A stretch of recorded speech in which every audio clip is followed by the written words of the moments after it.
Hello and welcome. Today's a bit wet, it's a bit windy. I'm still going to film though because I don't want to let the environment dictate what I can and can't do.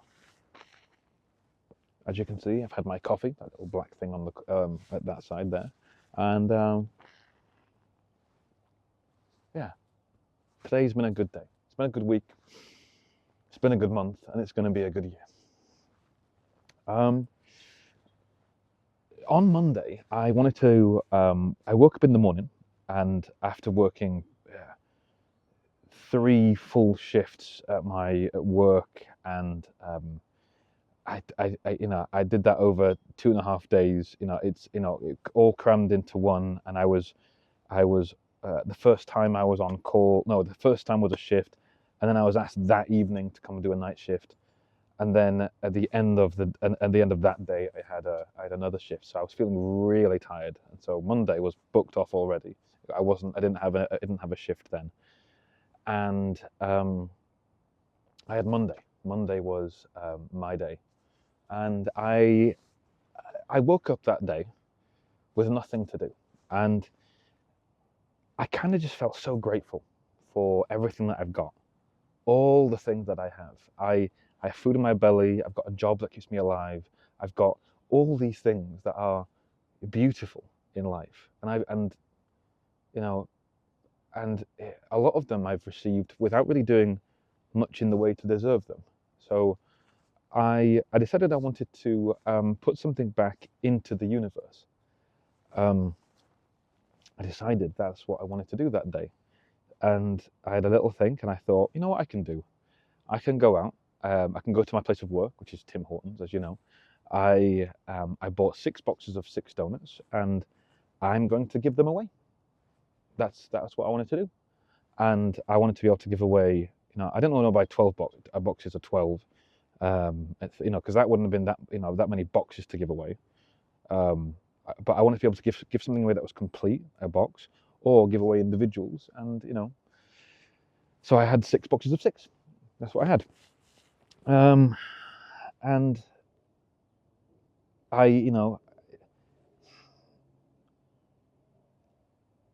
it was a really nice experience. All I had to do was go to people's doors, knock on them, and say, "Hello, how are you? I'm Harry. Would you like a donut?" And if they said that they didn't want to buy, I said I wasn't selling anyway, and then I gave them a box of donuts. And I just, and I explained to them that I felt like I had been in my life a selfish person. I wanted to give back, and that was it. And then I gave them a box of donuts, and then I drove away. And that was it. And that was the entire thing. I gave 1 box to a business called, actually I won't give names away. I don't want to. I don't want to. I don't want anything like that, any controversy to happen. So I won't do that.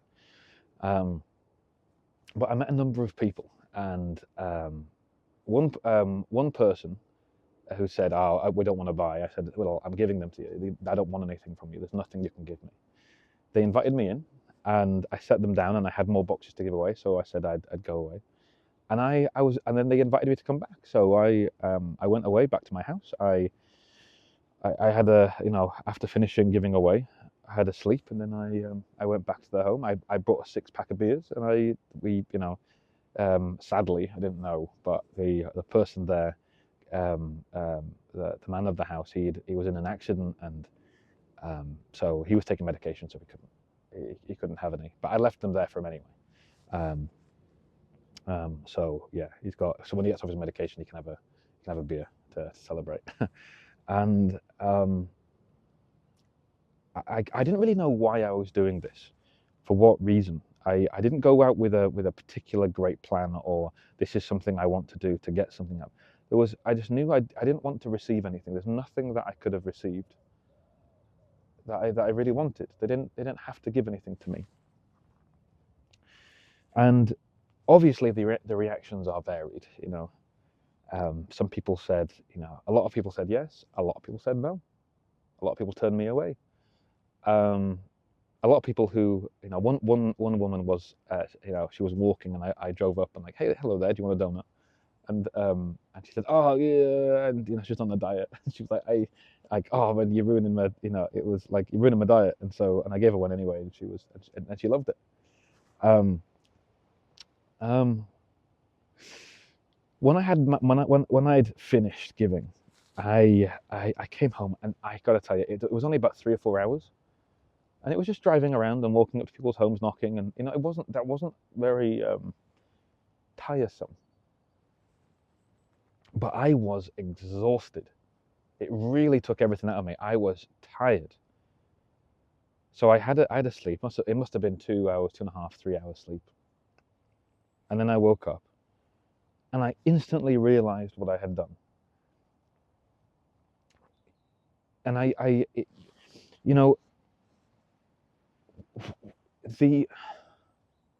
what I had realized is that people, actually, I'll explain it this way, right?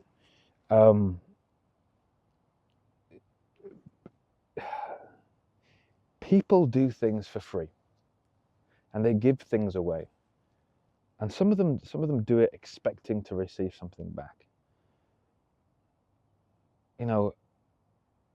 But really rich people, the really, really rich, I mean the mega wealthy,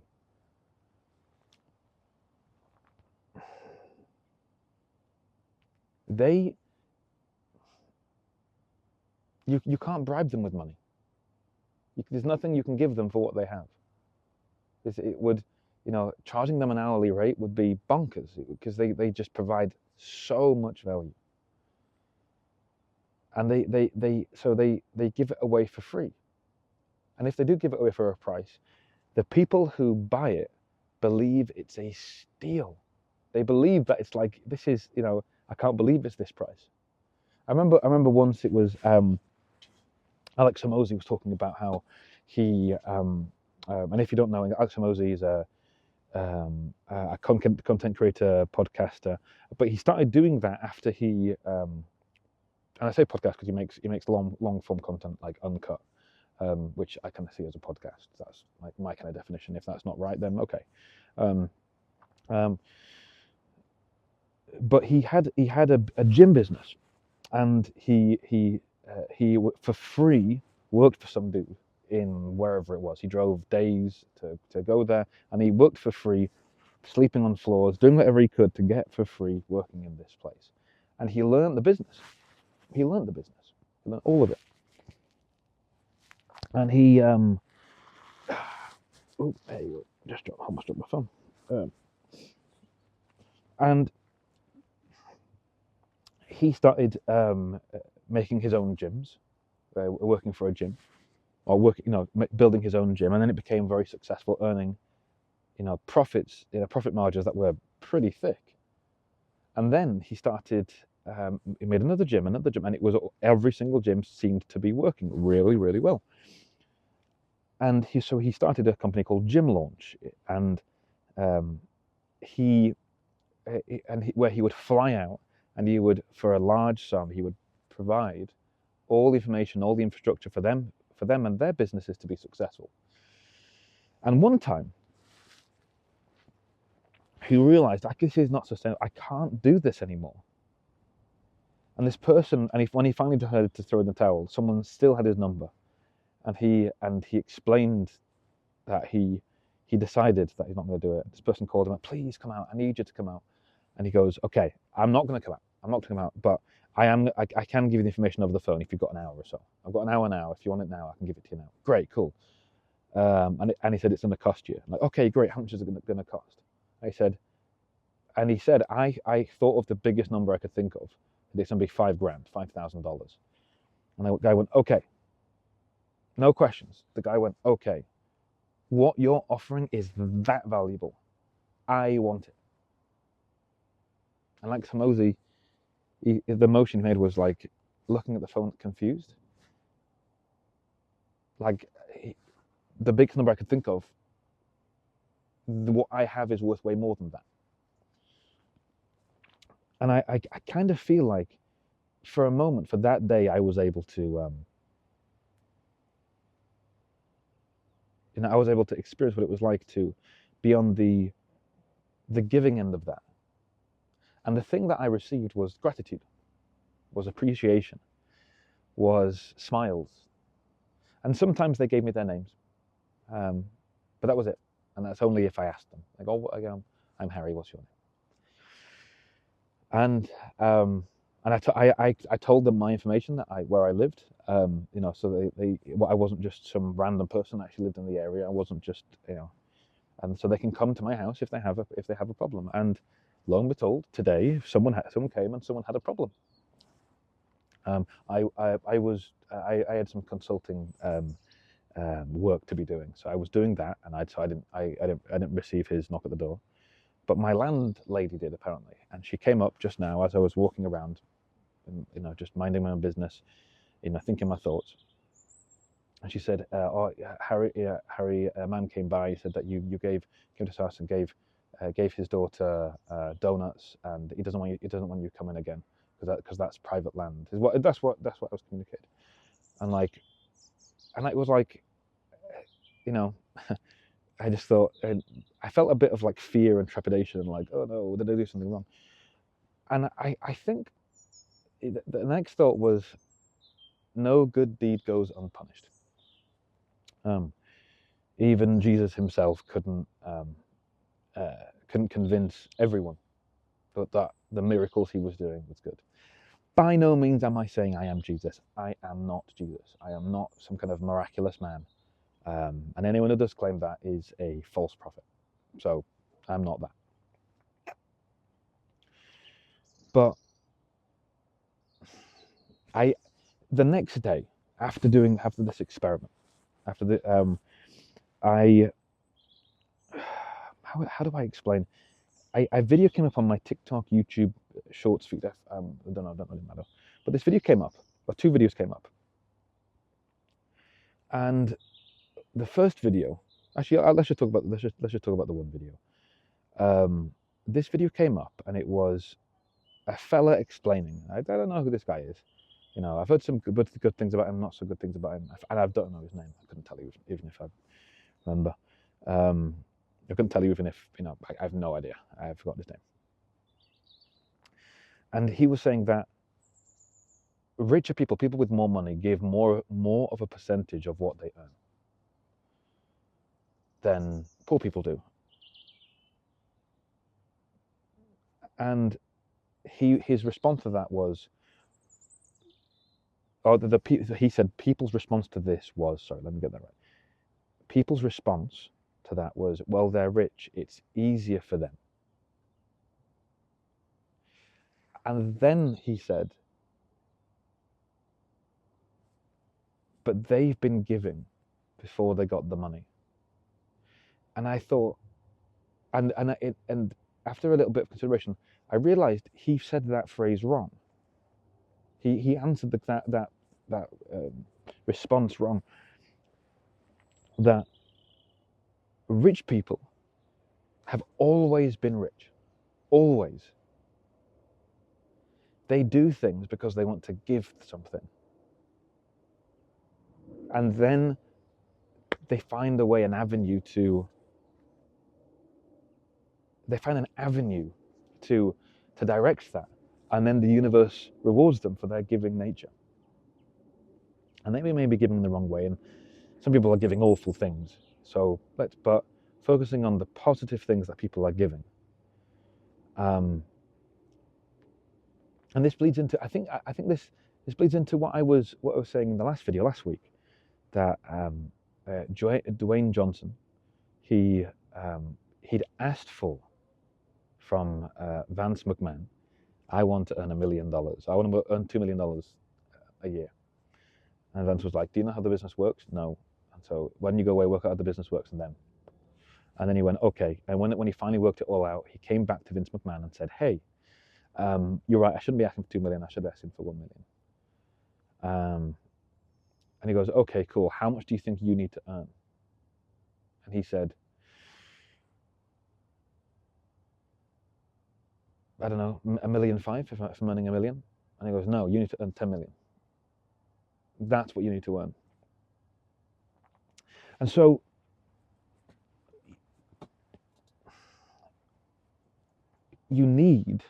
so the rich people are earning such a small percentage of everything they're giving.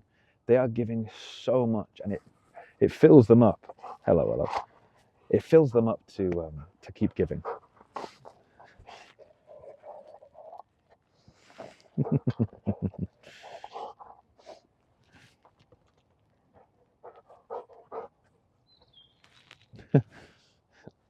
There you go. And it fills them up to give, and they can't not give. And so whether through it's the force of will that they are just giving and giving and giving, and it finally comes back.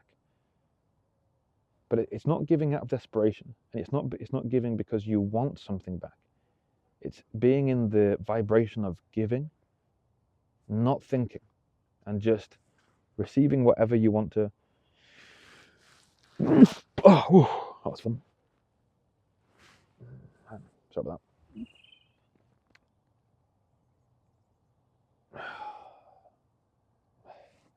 Bit of a messy video, isn't it?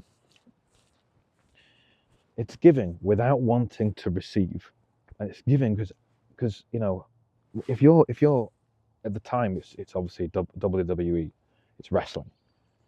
You have to give these people a show to make sure that they want to come back. You have to think, what can I do to make them want to come here? Not thinking, okay, I want them to give me money. That doesn't work. It's got to be, how do I get them to feel like they want to be here? How do I make them feel at home? How do I take them away from their problems? How do I get them to feel happy? And my experiment, for the first time in my life, I experienced what that was like, to truly give and to not want to receive something. So before I went, I set a few rules for myself. One, I want to give today. That was, that rule number one. Today I have to give something. I didn't know what, I just knew I wanted to give. Two, it had to cost me something. If I'm giving something that didn't cost me anything, I'm cheating. I'm basically an intermediary for someone else to receive a blessing. And so I bought donuts. And where I work, Tim Hortons, I have a 50% discount, so it cost me half of what it would have cost before. So I used what I had. And there's, some people could say, oh, you should have paid full price. You should have done this. Great, maybe I should have done. But why should I not use what I have available to me to make it easier for me to give? So it cost me something. And it also cost me the fuel, the time, the energy, the thought, the motivation to go do this. And I had to do it without accepting anything back and wanting to accept anything back.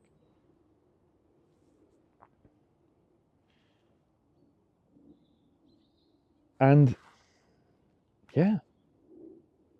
And I woke up understanding everything. And what was funny, the next day when I went into work, I had found work quite fulfilling and very enjoyable, and I was quite happy a lot of the time. And now, it just didn't do it. It didn't fulfill me anymore. I didn't want to be there anymore. I need to be doing what I did before, the giving. And I know every molecule in my body now is moving in a particular way, different from what it was before. It's vibrating on a different level. And soon enough, there's going to be a path open to me. Maybe it's this, I don't know. But where I can open, where I can give so much value, so much value. Where I'm not thinking about what can I get, but I'm thinking about what can I give.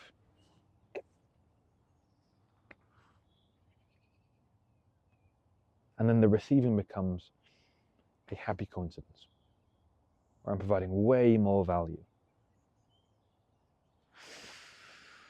Ah, man.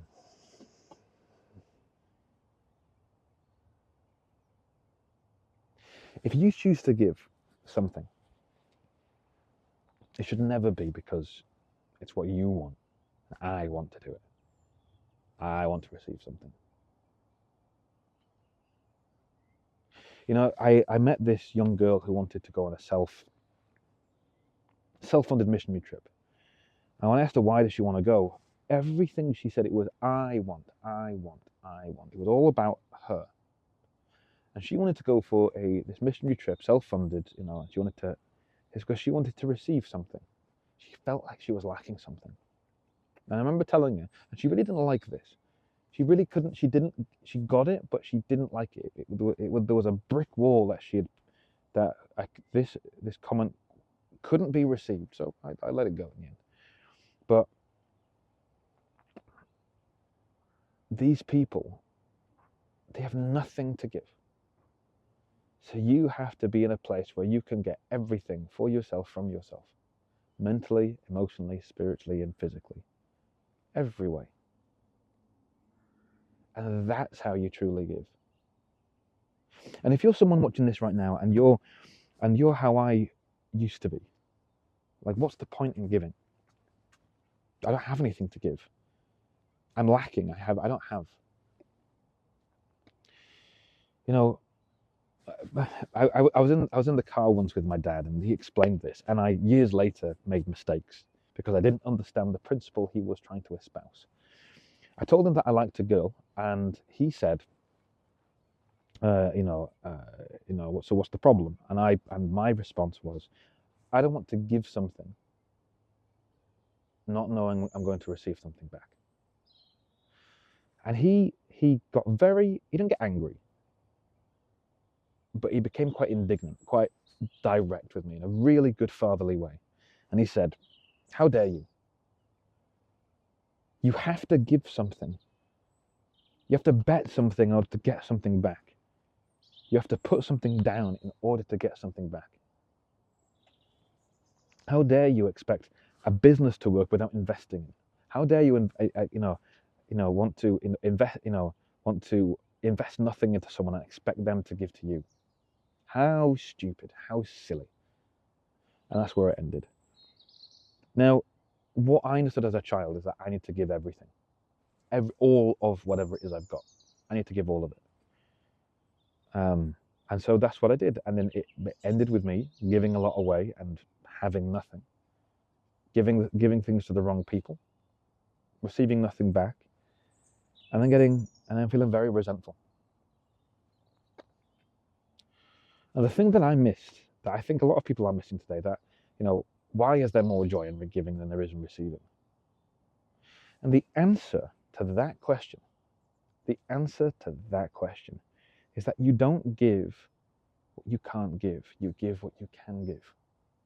Don't invest the bank in one thing. Don't put all your eggs into one basket. Simply give what you can give. Give what you are comfortable losing.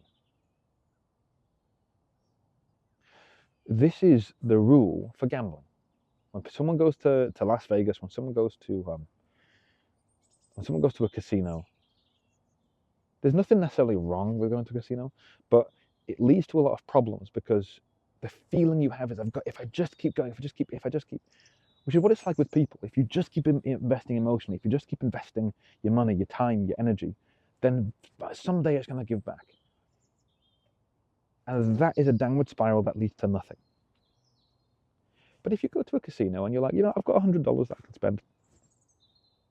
If I lose it, I lose it. If I get something, I get something great. Cool. And then once you spend your $100, you walk out. At least what you got was fun. At least what you got was fun. So, yeah. I mean, I'm not the best example of a lot of things, but find a way to give something today. Find a way to give something for the rest of your life. And what you can give what you can give. Don't give what you can't. Don't do what you can't do what you can. And I'm sure with every fiber of my body that the universe that God has created will reward you. It will absolutely give you everything. Now, I heard it said the other day that it's,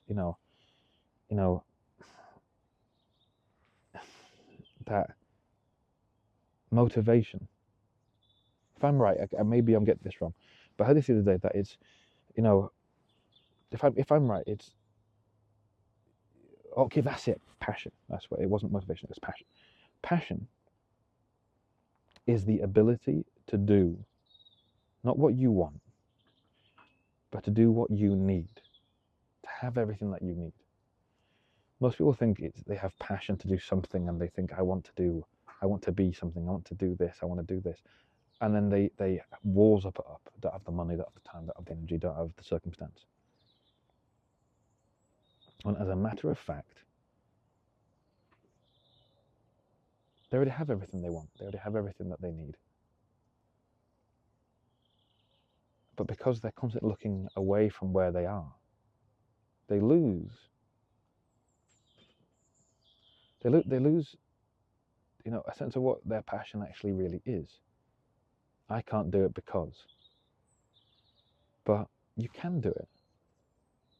Whatever it is, you can do it. You may not be able to do what you want, but you can do what you need. And some people need to, to sell cars. Some people need to give away donuts. Some people need to do whatever it is that they do. And they are able to do it. And so make your passion not what you want, but make your passion what you need.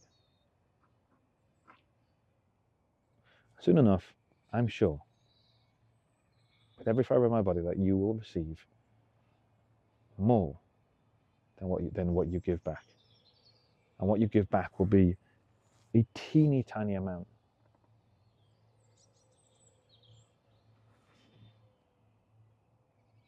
Well, it kind of contradicts what I said before, doesn't it? It's the, sorry, let me get that right. When you give so much out of what you can give, so that you put it into the arms of the universe without expecting it. You know that the universe will provide for you, that God will be there for you. And He will give you back a portion, less than 1% of what you're giving back. But what you've given is so much value. But that little bit to you is like superb abundance. This is why you get, Mr. Beast of, $1 billion valuation, because he's providing so much value to so many people in so many languages. This is why you get people who start off with nothing and they receive so much, because how can they make it for them what they want? So anyway, I think I'll leave it there. I've spoken for long enough. These videos get quite long, don't they? Anyway, I want to thank all the people who've watched my video. I think on my last video I got 17 views now, and I'm really, really pleased. Thank you so very much. I am going to let you go with all love, with all appreciation for watching my video, for doing what you do. And, if you like it, you know what to do.